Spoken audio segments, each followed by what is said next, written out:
Hello students, ਸਵਾਗਤ ਹੈ ਤੁਹਾਡਾ ਇੱਕ ਵਾਰੀ ਫੇਰ ਆਪਣੇ YouTube ਚੈਨਲ ਤੇ। ਹੁਣ ਪਹਿਲਾਂ ਆਪਾਂ ਨੇ ਸਮਾਜਿਕ ਦਾ ਪਾਠ ਨੰਬਰ 2 ਦੇ ਛੋਟੇ ਕੁਐਸਚਨ ਕੀਤੇ ਸੀ, 17 ਕੁਐਸਚਨ ਕੀਤੇ ਸੀ ਜਿਹੜੇ 1 ਅੰਕ ਵਾਲੇ ਸੀ, ਔਰ ਨਾਲ ਆਪਾਂ ਨੇ ਧਰਾਤਲ ਦੀ ਪੂਰੀ ਜਾਣਕਾਰੀ ਲਿੱਤੀ ਸੀ। ਹਿਮਾਲਿਆ ਪਰਬਤ, ਧਰਾਤਲ ਦੇ ਵਿੱਚ ਹਿਮਾਲਿਆ ਪਰਬਤ ਬਾਰੇ ਪੂਰੀ ਜਾਣਕਾਰੀ ਲਿੱਤੀ ਸੀ। ਅੱਜ ਆਪਾਂ ਪਾਠ ਨੰਬਰ 2 ਦੇ ਪਾਰਟ 2 ਦੇ, ਉਹ ਪਾਰਟ 1 ਸੀ, ਅੱਜ ਪਾर्ट 2 बनाने लगे तुहाडे वास्ते वीडियो। तो उहदे विच आपां छोटे क्वेश्चन 3-4 लाइनां वाले छोटे क्वेश्चन ते लास्ट विच एक फिर चार्ट ते एक वड्डा क्वेश्चन नाल करांगे। तो ध्यान नाल समझना।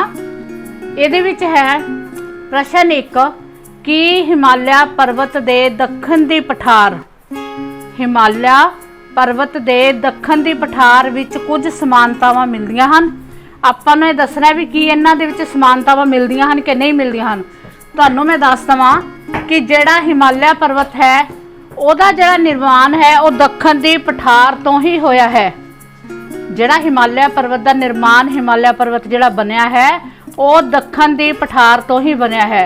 ਤਾਂ ਜੇ ਕਿਸੇ ਕੋਈ ਚੀਜ਼ ਜਿੱਥੋਂ ਬਣੂਗੀ ਉਹਦੇ ਵਿੱਚ ਸਮਾਨਤਾਵਾਂ ਤਾਂ ਹੋਣਗੇ ਹੀ ਹੋਣਗੀਆਂ, ਉਹ ਕਿਸੇ ਨਾ ਕਿਸੇ ਚੀਜ਼ ਤੇ ਮਿਲਦਾ ਹੋਵੇਗਾ। ਹੁਣ ਦੇਖੋ ਇਹਦਾ ਆਨਸਰ हाँ, कुछ समानतावां मिलदियां हन क्योंकि हिमालय पर्वत का निर्माण दक्षिणी पठार की मौजूदगी कारण होया है। जे दक्षिण पठार की मौजूदगी नहीं होनी सी तो हिमालय पर्वत ने नहीं बनना सी। इसका भाव यह है, इस करके इन्हां दोनों विच खनिज पदार्थ मिलते हैं।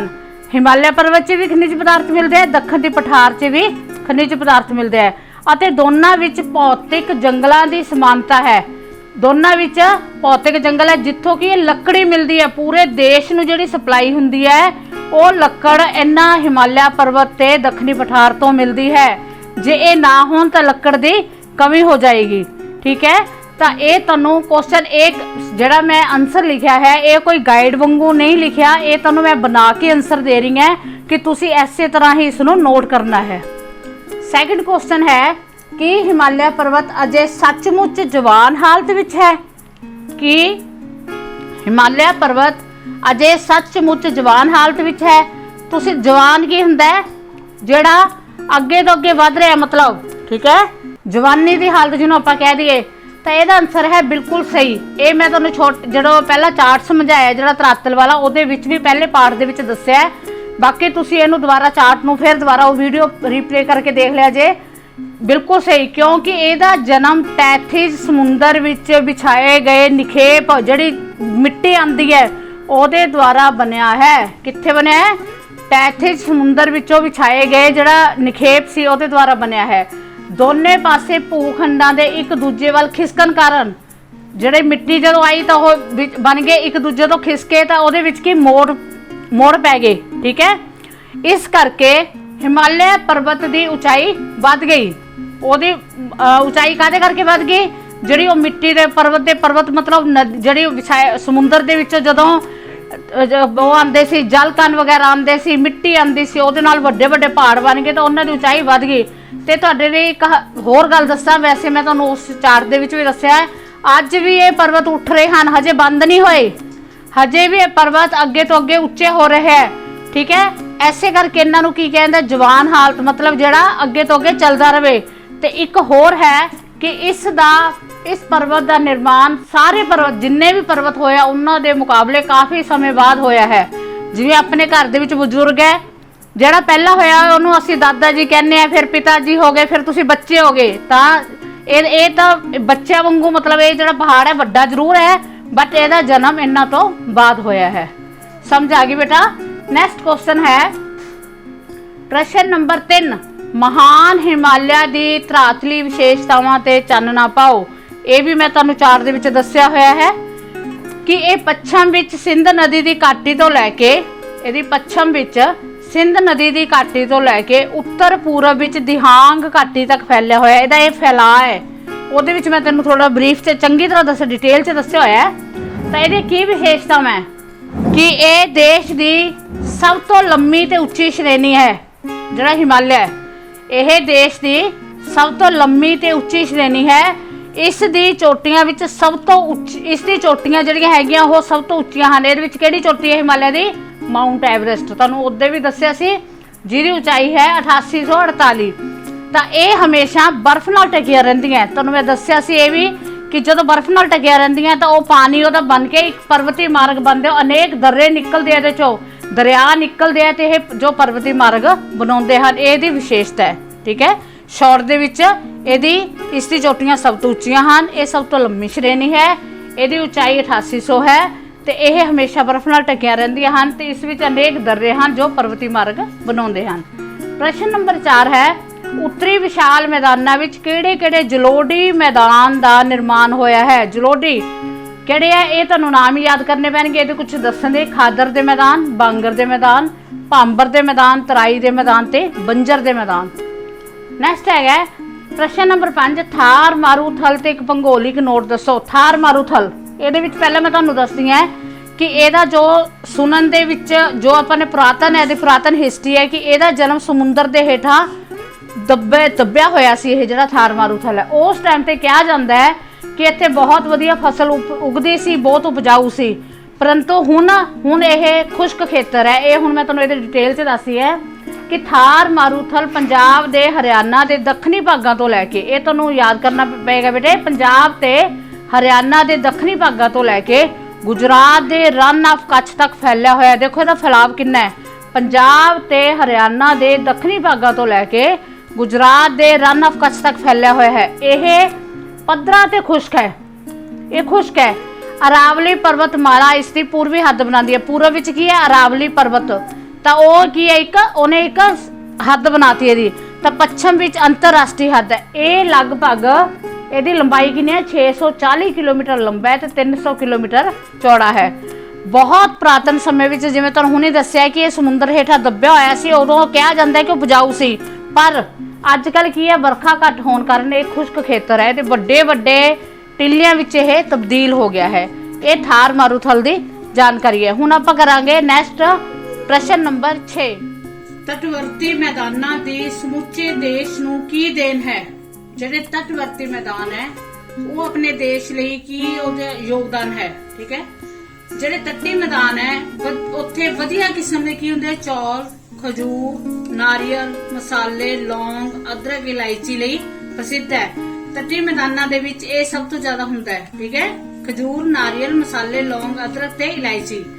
ਇਹ ਮੈਦਾਨ ਅੰਤਰਰਾਸ਼ਟਰੀ ਵਪਾਰ ਵਿੱਚ ਮੋਹਰੀ ਹਨ। ਆਪਣੇ ਕੋਲ ਇਹੋ ਜਿਹੀ ਚੀਜ਼ਾਂ, ਆਪਾਂ ਵਪਾਰ ਕਿਹਦੇ ਨਾਲ ਕਰਦੇ ਹਾਂ? ਅੰਤਰਰਾਸ਼ਟਰੀ, ਆਪਣੇ ਵਿਦੇਸ਼ਾਂ ਵਿੱਚ ਆਪਣਾ ਵਪਾਰ ਹੁੰਦਾ ਹੈ।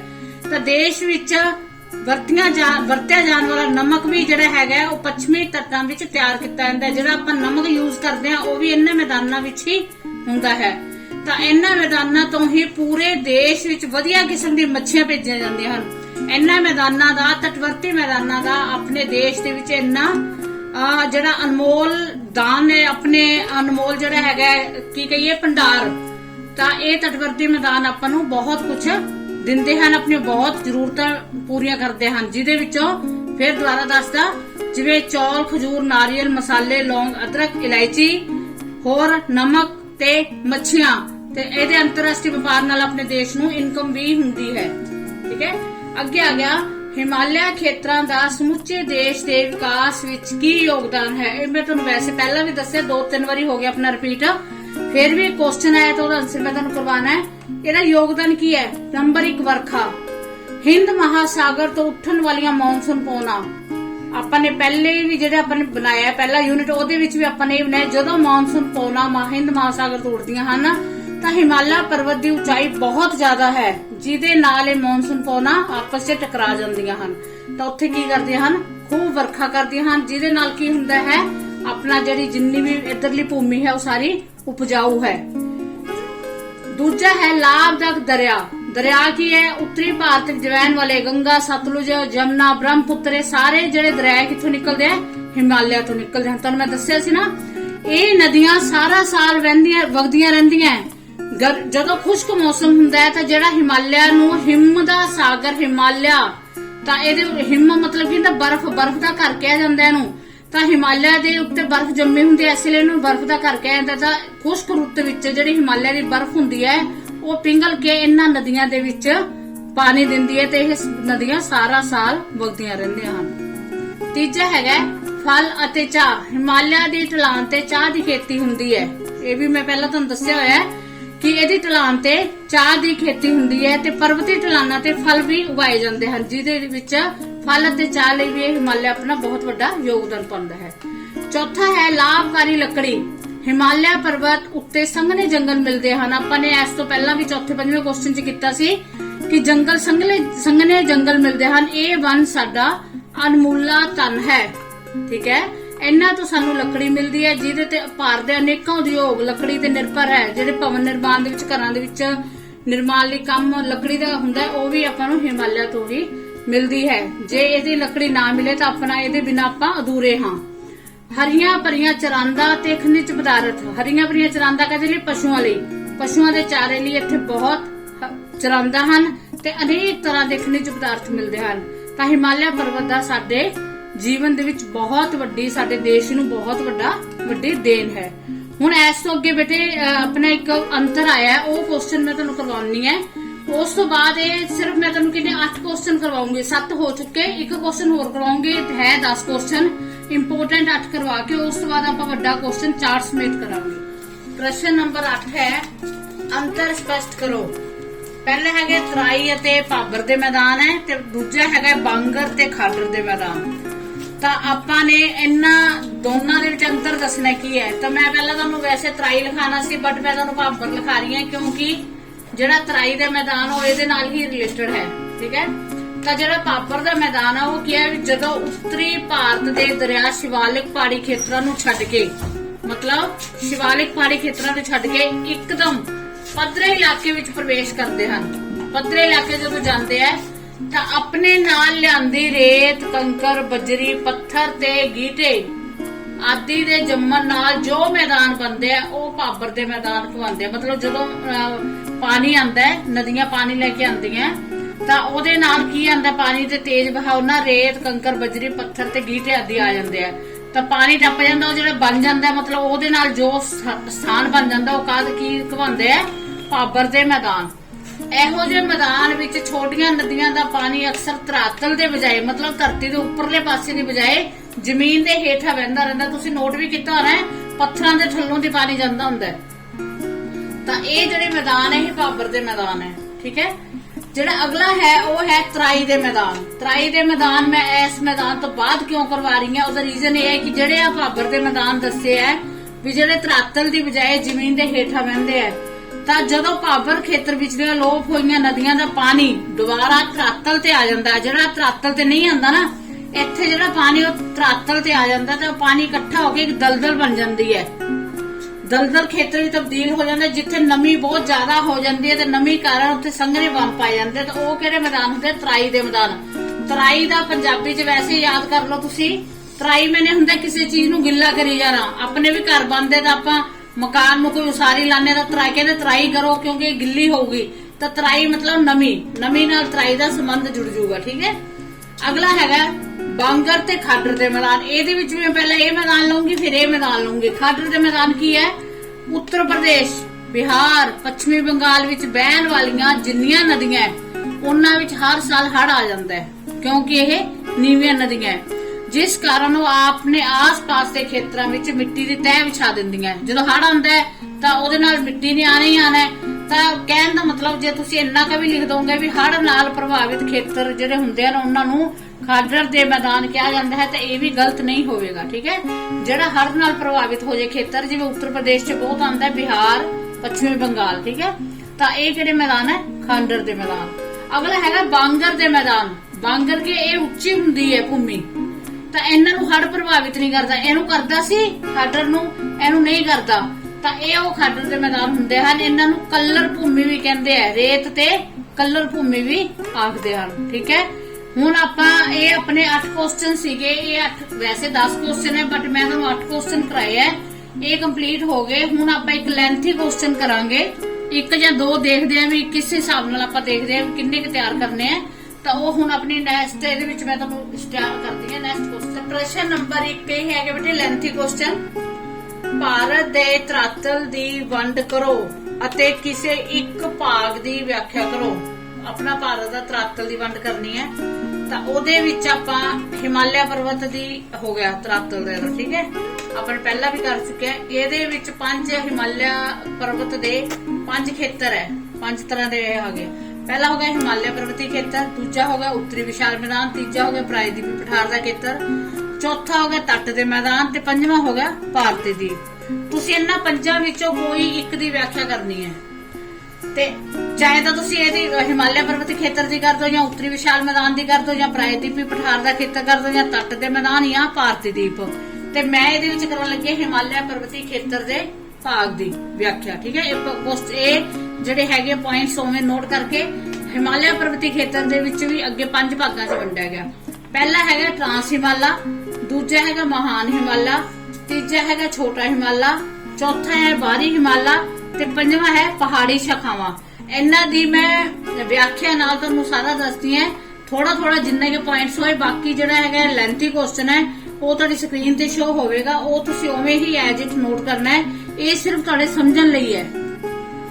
ਟ੍ਰਾਂਸ ਹਿਮਾਲਾ ਨੂੰ ਤਿੱਬਤੀ ਹਿਮਾਲਾ ਕਹਿੰਦੇ ਆ ਕਿਉਂਕਿ ਇਹਦਾ ਜਿਹੜਾ ਜ਼ਿਆਦਾ ਭਾਗ ਹੈ ਉਹ ਕਿੱਧਰ ਹੈ, ਤਿੱਬਤ ਵਾਲੇ ਪਾਸੇ ਤੇ ਇਸ ਲਈ ਇਹਦਾ ਨਾਮ ਤਿੱਬਤੀ ਹਿਮਾਲਾ ਕਹਿੰਦੇ। ਠੀਕ ਹੈ, ਤਾਂ ਇਹਦੀ ਜਿਹੜੀ ਲੰਬਾਈ ਹੈ ਉਹ ਹੈਗੀ 940 ਕਿਲੋਮੀਟਰ, ਚੜਾਈ ਇਹਦੀ ਹੈਗੀ 40 ਕਿਲੋਮੀਟਰ। ਤਾਂ ਇਹਦੀ ਉੱਚੀ ਚੋਟੀ ਜਿਹੜੀ ਹੈ ਮਾਊਂਟ K2 ਤੇ ਗੋਡਵਿਨ ਆਸਟਿਨ ਹੈ। ਇਹ ਸਿਰਫ ਤੁਹਾਨੂੰ ਇੱਕ ਪੁਆਇੰਟ ਲਿਖਾਏ ਗਏ ਹੈ। ਇਹ ਫੁੱਲੀ ਕੁਐਸਚਨ ਜਿਹੜਾ ਹੈਗਾ ਉਹ ਤੁਹਾਨੂੰ ਸਕਰੀਨ ਤੇ ਸ਼ੋ ਹੋਵੇਗਾ ਜਦੋਂ ਮੈਂ ਸਮਝਾ ਦੂੰਗੀ, ਉਸ ਤੋਂ ਬਾਅਦ ਤੁਸੀਂ ਉੱਥੋਂ ਨੋਟ ਕਰ ਲਿਓ। ਸੈਕਿੰਡ ਉਹਦਾ ਸੀਗਾ ਪਾਰਟ ਜਿਹੜਾ ਹੈਗਾ ਉਹ ਹੈ ਮਹਾਨ ਹਿਮਾਲਾ। ਮਹਾਨ ਹਿਮਾਲਾ ਦੇਖੀਏ ਕਿ ਸਭ ਤੋਂ ਉੱਚੀ ਤੇ ਲੰਮੀ ਚੋਟੀ ਜਿਹੜੀ ਹੈਗੀ ਹੈ ਉਹ ਮਹਾਨ ਹਿਮਾਲਾ ਹੈ ਮੇਨ। ਇਹਦੀ ਲੰਬਾਈ ਹੈਗੀ 2400 ਕਿਲੋਮੀਟਰ ਤੇ ਚੌੜਾਈ ਹੈਗੀ 100 ਤੋਂ ਲੈ ਕੇ 200 ਕਿਲੋਮੀਟਰ। ਤਾਂ ਸਭ ਤੋਂ ਉੱਚੀ ਚੋਟੀ ਕਿਹੜੀ ਇਹਦੇ ਵਿੱਚ ਆਉਂਦੀ ਹੈ ਮਾਊਂਟ ਐਵਰੈਸਟ। ਜਿਹੜੀ ਮਾਊਂਟ ਐਵਰੈਸਟ ਸਭ ਤੋਂ ਉੱਚੀ ਚੋਟੀ ਹੈ ਉਹ ਮਹਾਨ ਹਿਮਾਲਿਆ 'ਚ ਹੈ ਤੇ ਇਹ ਉਹਦਾ ਪਾਰਟ ਹੈ। ਠੀਕ ਹੈ, ਤਾਂ ਇਹ ਜਿਹੜਾ ਸੈਕਿੰਡ ਕੁਐਸਚਨ ਹੈ ਇਹ ਸਭ ਤੋਂ ਉੱਚੀ ਤੇ ਲੰਮੀ ਚੋਟੀ ਹੈ। ਕੁਐਸਚਨ ਨਹੀਂ, ਸੈਕਿੰਡ ਪੁਆਇੰਟ ਹੈ। ਥਰਡ ਆਪਣਾ ਆ ਗਿਆ ਛੋਟਾ ਹਿਮਾਲਾ। ਛੋਟਾ ਹਿਮਾਲਾ ਕੀ ਹੈ, ਇਹਨੂੰ ਮੱਧ ਹਿਮਾਲਾ ਕਹਿੰਦੇ ਕਿਉਂਕਿ ਇਹ ਹਿਮਾਲਿਆ ਦੇ ਵਿਚਕਾਰ ਹੈ। ਤਾਂ ਇਹਦੀ ਉਚਾਈ ਹੈਗੀ 3500 ਮੀਟਰ ਤੋਂ ਲੈ ਕੇ 5000 ਮੀਟਰ ਤੱਕ ਹੈ। ਤੇ ਸਰਦੀਆਂ ਦੀ ਰੁੱਤ ਵਿੱਚ ਇਹਦੇ ਬਰਫ਼ ਜੰਮੀ ਰਹਿੰਦੀ ਹੈ। ਜਿਹੜੀ ਨਦੀਆਂ ਸਾਰਾ ਸਾਲ ਵਹਿੰਦੀਆਂ ਉਹ ਨਮੀ ਦੇ ਮੌਸਮ ਜਦੋਂ ਖੁਸ਼ਕ ਮੌਸਮ ਹੁੰਦਾ ਹੈ ਉਦੋਂ ਇਹ ਇਹਨਾਂ ਤੋਂ ਹੀ ਪਾਣੀ ਜਾਂਦਾ ਹੈ। ਅੱਗੇ ਆ ਗਿਆ ਚੌਥਾ ਪੁਆਇੰਟ ਹੈ ਬਾਹਰੀ ਹਿਮਾਲਾ। ਇਹ ਕੀ ਹੈ, ਦੱਖਣ ਵਿੱਚ ਝੀਲਾਂ ਹੈ ਬਾਹਰੀ ਹਿਮਾਲਾ। ਇਹ ਮੈਂ ਮੇਨ ਪੁਆਇੰਟ ਲਿਖਿਆ ਹੈ। ਜਿਹੜਾ ਮਿੱਟੀ ਜੰਮਣ ਦੇ ਨਾਲ ਜਦੋਂ ਝੀਲਾਂ ਪਾਣੀ ਜਦੋਂ ਜਾਂਦਾ ਹੈ ਤਾਂ ਰਸਤੇ ਵਿੱਚ ਕੀ ਜੰਮਦੇ ਜਾਂਦੇ, ਮਿੱਟੀ ਜੰਮ ਜਾਂਦੀ ਹੈ ਜਦੋਂ ਪਾਣੀ ਵਿੱਚ ਚਲਾ ਜਾਂਦਾ। ਤਾਂ ਉਹਨਾਂ ਘਾਟੀਆਂ ਨੂੰ ਕੀ ਕਹਿੰਦੇ, ਦੂਨ ਦੀ ਘਾਟੀਆਂ। ਇਹ ਦੂਨ ਹੈ। ਠੀਕ ਹੈ, ਅਗਲਾ ਆ ਗਿਆ ਪੰਜਵਾਂ ਪੁਆਇੰਟ ਪਹਾੜੀ ਸ਼ਾਖਾਵਾਂ। ਇਹਦੇ ਵਿੱਚ 2 ਸ਼ਾਖਾਵਾਂ, ਇੱਕ ਪੂਰਬੀ ਇੱਕ ਹੈਗੀ ਪੱਛਮੀ। ਪੂਰਬ ਦੇ ਵਿੱਚ ਜਿਹੜੇ ਪੂਰਬੀ ਇਹਦੀ ਪੂਰਬ ਦੇ ਉਸ ਚ ਪੂਰਬੀ ਸ਼ਾਖਾਵਾਂ ਤੇ ਪੱਛਮੀ ਸ਼ਾਖਾਵਾਂ। ਹੁਣ ਇਹਦਾ ਜਿਹੜਾ ਪ੍ਰਸ਼ਨ ਦਾ ਉੱਤਰ ਹੈ ਡਿਟੇਲ ਦੇ ਵਿੱਚ ਉਹ ਤੁਹਾਨੂੰ ਸਕਰੀਨ ਤੇ ਸ਼ੋ ਹੋ ਰਿਹਾ ਹੈ, ਉਹਨੂੰ ਤੁਸੀਂ ਚੰਗੀ ਤਰ੍ਹਾਂ ਨੋਟ ਕਰਨਾ ਹੈ। ਇਹ ਸਿਰਫ ਤੁਹਾਡੇ ਸਮਝਣ ਲਈ ਇੱਕ ਚਾਰਟ ਬਣਾ ਕੇ ਤੁਹਾਨੂੰ ਪੇਸ਼ ਕੀਤਾ ਹੈ। ਹੁਣ ਨੈਕਸਟ ਹੈ ਲੈਂਥੀ ਵਾਲਾ ਹਿਮਾਲਿਆ ਦੀ ਉਤਪਤੀ। ਹਿਮਾਲਿਆ ਦਾ ਉਤਪਤੀ ਮਤਲਬ ਹਿਮਾਲਿਆ ਦਾ ਜਨਮ ਕਿਵੇਂ ਹੋਇਆ ਹੈ ਅਤੇ ਬੰਤਰ ਤੇ ਇੱਕ ਨੋਟ ਲਿਖੋ।